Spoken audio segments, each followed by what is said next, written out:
Franny Case Time Mad Scientist Recipe for Disaster. Chapter 1. Franny's House. The Time family lived in the pretty pink house with the lovely purple shutters down at the end of the Daffodil Street. Everything about the house was bright and cheery.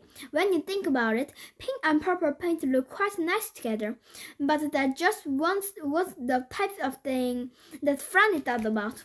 In fact, Franny hardly ever thought about paint, unless you could use it to make yourself invisible or fireproof, or if it was the kind of that could make you taste terrible to monsters.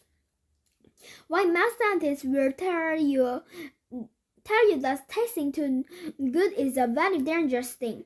No, pretty much the only time she really thought about paint was when she found some on her toothbrush, which was happening more and more often since Igor had taken up a new hobby, painting. "It's a toothbrush, Igor, not a paintbrush," she shouted from her bedroom. Igor had been showing a rare interest in art lately, and was getting better at it. He had also taken up gymnastics. All about bouncing was probably how the paint got on the toothbrush. Franny didn't really mind. She wasn't very interested in art herself, but painting made Igor happy, and this hobby was a lot safer for the world when he helped Franny with her experiment. Much safer.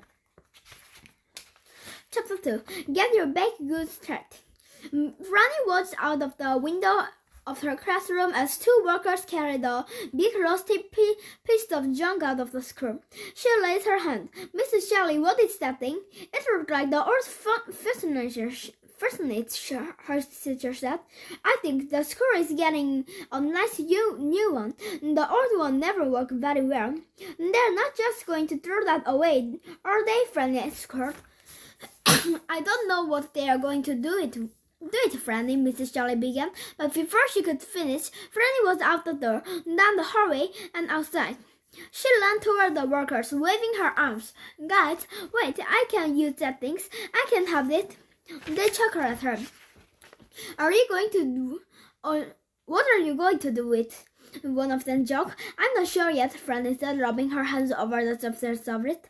"But that is some good habits here. I could make a lot of stuff for this." "Like what?" the other man asked. "Like I could make a small tank, or maybe a rocket, maybe a kind of robot. I invent something."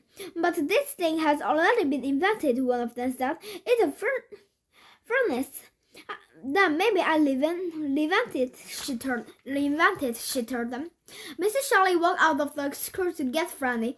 When she got there, she found that the workers were laughing at her, and Franny didn't seem to notice. "This little cupcake says she wants to make a robot out of this," one of them said to Mrs. Shelley with a snicker. Mrs. Shelley smiled.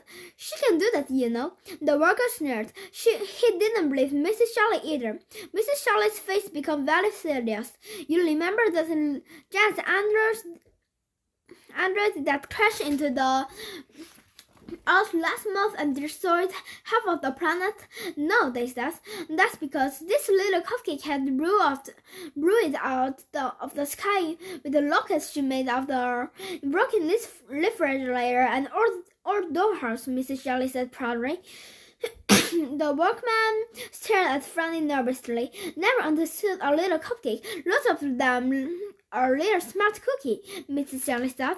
"So I can have it," Franny grinned. "You may have it," Mrs. Shelley said, "but you know how you have to promise not to bear anything disrupt." "Nothing disrupt, I promise," Franny replied, clapping her hands. She turned to the workman. "Thanks so much. I'll just leave it out here. I come back after school and get it." "Are you going to need some help?" one of the workers said. "It's pretty heavy." "Oh, I have help," she said. "I have a lab assistant." "A lab assistant?" they asked. "Well, he's not a pure lab," Mrs. Shelley added. "He's also part poodle, part chihuahua, part beagle, part spaniel, part shepherd, and part of kind of weird thing that isn't exactly a dog." Chapter 3. Fair. After school, Franny walked to the front lobby to wait for Igor to help her with the furniture. She saw a small table with her friends Mona and Venus behind it. They had a sign projects that said bake there. Franny examined things they were selling. They were some ugly oatmeal cookies and some pearly fruited cupcake and a pile of things that she thought were either brownies or crackers of dust. She picked up the plate and examined the items more closely. What are these horrible-looking things? Franny asked. Some kind of giant potions or mushrooms? Those are blueberry muffins, Mona said. I made those. Or pumpkins? Franny asked. Mona just scowled. Are you trying to sell these? Franny asked. Yes, Mona said sadly. We are trying to raise funds for music and art experiments. The school never has enough money for experiments or art supplies. Franny thought for a moment. That's probably because that stuff isn't as important as math and science, Franny said. They asked her angry. Let me ask you, Franny said. Where did you learn about girls and ghosts and electrons and stuff like that? I learned it mostly from books, Franny said.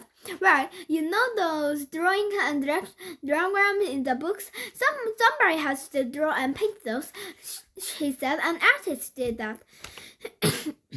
And when you're making your robot or monsters or whatever, do you ever play the music playing in the background? Mona asked. I do, Franny said. The music makes the work easier somehow, and it makes the monsters less bitey. Music, dance, art, experiment, these things all make the world better. They make people happy in a way that helps everyone enjoy their job more, Mona said. Franny nodded. She liked all that stuff. Maybe you have a point, Franny said. Plus, Igor really liked music while he was painting or practicing gymnast. Franny shrugged. Okay, I think you're all right. You're right. All of those things are important, Franny said. Possibly very important. Igor walked and skipped off to the backstairs to look at the treats. He loved treats. He sniffed around and tugged on Franny's sleeve to leave. If Igor doesn't want something, that is not a good sign for your backstairs, Franny said. I've seen him eat a pair of dirty socks like it was a prefer of spaghetti. Mona and Veer's sad face became even sadder. Franny couldn't just leave them like that. Okay, maybe I can bake some things you can sell. I'm sure I can do better than your blueberry poison mushroom things, she said. There's muffin, Mona said angry. Igor and I needed to get my persons home, and then I'll see if I can come up with something that might help, Franny told them. Thanks, they said, and offered her a free roast cookie. I'm good, Franny said. The end.